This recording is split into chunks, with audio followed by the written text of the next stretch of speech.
بسم اللہ الرحمن الرحیم۔ السلام علیکم۔ اللہم صلی علی سیدنا محمد وعلی آلہ وسلم۔ جیسا کہ ماہ ذوالقعدہ کا چاند نظر آنے والا ہے تو آپ سب بہن بھائیوں کے لیے ایک بہت ہی مجرب عمل ہے فراغِ رزق کے لیے۔ وہ بہن بھائی جو اپنا کاروبار کرتے ہیں اور کاروبار میں ترقی چاہتے ہیں یا گھر میں روزی رزق کے مسئلے مسائل ہیں، روپے پیسے میں برکت نہیں ہے، اس کے لیے آپ نے ماہ ذوالقعدہ کا چاند دیکھ کر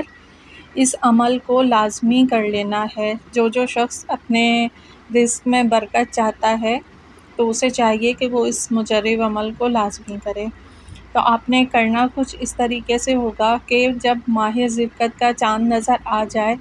اور اگر آپ دیکھ سکتے ہیں چاند کو تو ٹھیک ہے، اگر نہیں بھی دیکھ سکتے کسی وجہ سے تو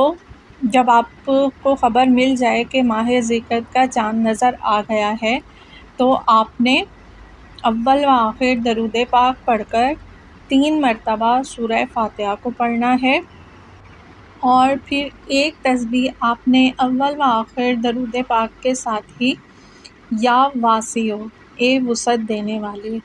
ایک تسبیح آپ نے اللہ پاک کا صفاتی نام یا واسعو کی تسبیح کرنی ہے،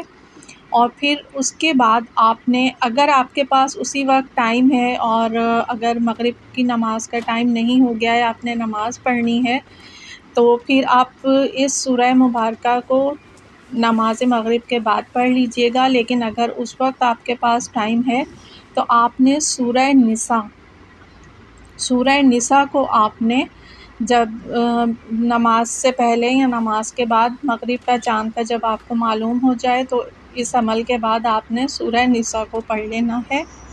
اور آپ کی جو بھی حاجت ہے، آپ کی جو بھی دعا ہے، آپ کا مقصد ہے، آپ نے اس کے لیے دعا کرنی ہے، اور اپنی دعاؤں کے ساتھ ساتھ دوسرے بہن بھائی مسلمانوں کے لیے بھی ضرور دعا کرنی ہے۔ اللہ پاک ہم سب کی بحق محمد و آل محمد مشکلات، پریشانیوں، تکلیفوں کو، بیماریوں کو، تنگ دستیوں کو دور فرمائے، اور غیب سے ہمارے وہ بہن بھائی جو رزق کی تنگی میں مبتلا ہیں، اللہ پاک ان کو فراغِ رزق عطا فرمائے، اور وہ بہن بھائی جو رزق کی تنگی کا شکوہ تو کرتے ہیں لیکن وہ اللہ سے مانگتے نہیں ہیں، اللہ پاک انہیں نماز پڑھنے کی، قرآن پڑھنے کی، اور جس طرح سے عملیات بتائے جاتے ہیں، وظائف ہیں یا اللہ کے نام ہیں، سب سے بڑی چیز تو درود پاک آپ روزانہ ایک تسبیح پڑھ لیا کریں اور استغفار کی ایک تسبیح پڑھ لیا کریں، تو انشاءاللہ تعالی رزق کے آدھے سے زیادہ مسئلے مسائل تو درود پاک کی تسبیح پڑھنے اور استغفار کی تسبیح پڑھنے سے ہی ختم ہو جائیں گے۔ اللہ پاک ہم سب کو اچھے اور نیک کام کرنے کی توفیق عطا فرمائے، آمین یا رب العالمین۔